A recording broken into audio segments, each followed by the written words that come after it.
Good afternoon, good morning from Happy Chemish. 7:30 in the morning for y'all. It is 2:30 in the afternoon for us in Eretz Yisrael Happy Chemish.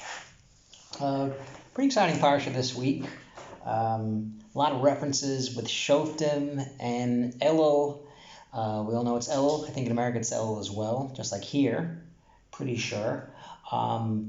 And a lot of references, Milchama, Shoftim, Shotrim. There's a couple of interesting pieces the Sfas Emes really talks about as far as approaching Elul, approaching a mitzvah, approaching Yetzer Hara. The first thing he kind of points to is Shoftim and Shotrim. Shofet is the judge, and a Shoter is an officer. So usually the Shofet makes the ruling, and you got to follow it unless if you don't, the other guy comes in there and then whacks you over the head.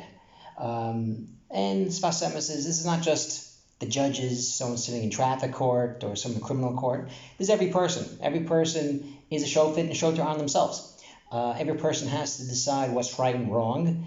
And to the point where even if it goes against your teva, it goes against what you really want to do, you have to fight this. Each person has to fight this. Hashivos Elovecha. You got to fight this with the Yetzer Hara, Yetzer Tov. You have to approach whatever Hashem wants. You have to fight your urges and to do the right thing. A lot of times, we don't do the right thing, and we have a chance, kind of a do-over, to do this. For example, I used to travel a lot, but a few weeks ago I was back in South Carolina, Spartanburg, Greenville, Spartanburg, and the Rambam says tshuva, you have to be going to the same place and not do the Avera. That's tshuva, the same exact place, the same time, whatever it is. And every time I kind of end up in a place for a second or third time, whether it's Vermont or St. Louis or Spartanburg, South Carolina, the back of my mind I'm thinking, okay, I'm here for a reason, I'm here for work. But I got to see what did I either not do well last time? Did I not daven well? There's no minyanim there, so I didn't daven the minyan that time or this time. But is there something, tzedakah? So this time I wore yarmulke actually. Last time I was in South Carolina I didn't wear yarmulke. This time I wore yarmulke. And just try as best I can. I didn't miss the daf yomi that day. I tried as best I can, learn Sfas Emes. Try not to. Maybe 10 years ago I didn't learn as well, or I skipped a day or two or three. But the months I was there, wasn't the highest point of my life. And I figured I have 2 days to kind of make this up. And one of the pieces that I actually like about Rabbei Shemesh where I live is New Olim. So every summer is a busy month. So Elul, the summer, a lot of Olim come to Rabbei Shemesh. And I like to be the first or second one to welcome these people. A new face in the shul. Oh, welcome, Yudi Axrod. Who are you? Oh, this. So just last night, I see a guy in shul. Davening's over. Run over. Welcome. I'm Yudi Axrod. And the guy's like, you introduced yourself like a week ago. I'm like, oh well. I said, well, at my age, I'm a grandfather, so my age, I forget all the time, So don't, Okay, introduced him to the rabbi, and today met somebody else, and to my, shock, he's like, are you from New York, right? From Brooklyn.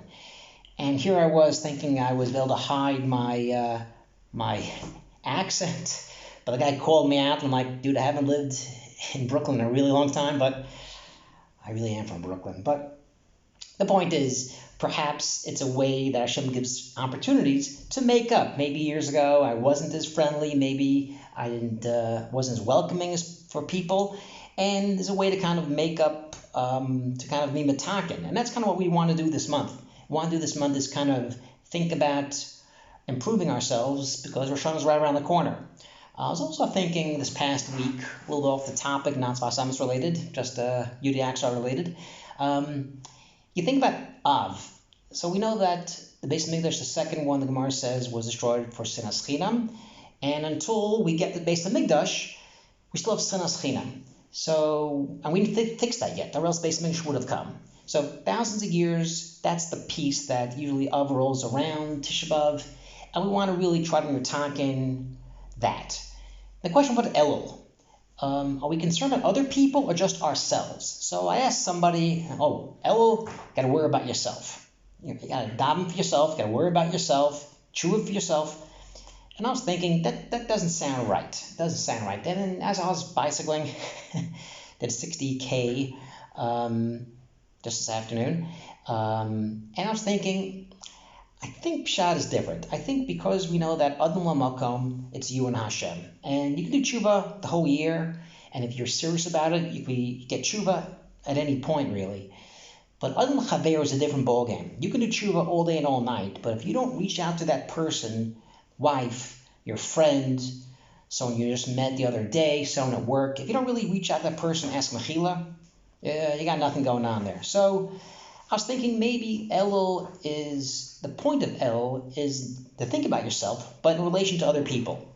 So maybe after we come across Av and we really try to be mitakein Adon L'Chavero, we try to think back the whole year in this month, and I have tshuva for myself, but my tshuva isn't complete unless I really reach out to somebody else and ask Mechila. So it's this double purpose. It's a double thing. It's tshuva for myself, but I can only get tshuva if I think about other people. Did I speak bad about this guy? Did I promise something, didn't get back to him? Maybe I was not friendly at some point. Maybe I did something wrong to the guy. Whatever the case may be. So that's kind of this dual purpose.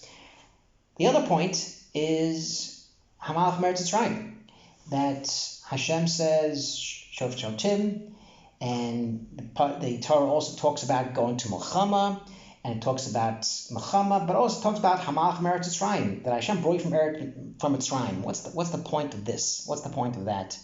Mentioning Yetzias Mitzrayim. And the point Sfas Emes says is that just like Yetzias Mitzrayim was a tikkun of the guf, and a Milchama to get out of the tumah, the impurities of Mitzrayim, these levels, to bring you out. This is every day. This is every Milchama you have goes back to Mitzrayim. And you're never that far away. My son-in-law was at the caver of the Chassam Sofer, and literally in Pratslava, really by his caver, it talks about, times change. Hashem doesn't change. So you're never that far from tshuva. You think times change, you're different. Hashem doesn't change. We're always very close, and especially in Elul, where Hashem is in the fields, we shouldn't feel that we're too far away. And just like Hashem took us out of Mitzrayim, and we draw on this power, and to always think that every Milchama that we have, everything in Gulus that happens, there's a piece of Mitzrayim that's in this Milchama. Hashem took us out of Mitzrayim thousands of years ago. Hashem could save us now. And it's only up to us to call on Hashem. We call on Hashem, Hashem is not far. The more we call on Hashem, the closer Hashem is. Shabbat Shalom, Chodesh Tov.